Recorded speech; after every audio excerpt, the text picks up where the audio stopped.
नमस्कार दोस्तों, मेरे चैनल पे स्वागत है। कुछ लोग इंडिया में इस शब्द को बहुत गलत बोलते हैं, जैसे इम्पोर्टेंसी। तो आइए समझते हैं ये प्रोनाउंसिएशन गलत क्यों है और इसकी सही प्रोनाउंसिएशन क्या है। इसकी सही प्रोनाउंसिएशन है इम्पोर्टेंसी। इम्पोर्टेंसी। इस शब्द में 4 शब्दांश हैं। पहले शब्दांश को बोलिए इम। इम। दूसरे शब्दांश को बोलिए प। प। गलत प्रोनाउंसिएशन में हम इस शब्दांश को बोलते हैं पो।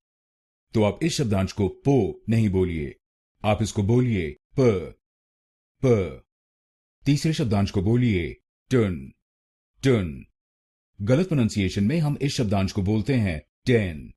तो आप इस शब्दांश को टेन नहीं बोलिए, आप इसको बोलिए टन। टन। और आखिरी शब्दांश को बोलिए सी।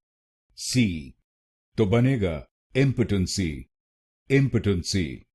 इम प टन सी। इम प टन सी। इम्पोर्टेंसी। इम्पोर्टेंसी। और इस शब्द में आपको पहले शब्दांश पर जोर डालना है, इम्पोर्टेंसी। इम्पोर्टेंसी। गलत प्रोनाउंसिएशन में हम दूसरे शब्दांश पर जोर डालते हैं, इम्पोर्टेंसी। तो आप इस शब्द को इम्पोर्टेंसी नहीं बोलिए, आप इसको बोलिए इम्पोर्टेंसी। इम्पोर्टेंसी। अब आप जान गए इस शब्द की सही प्रोनाउंसिएशन।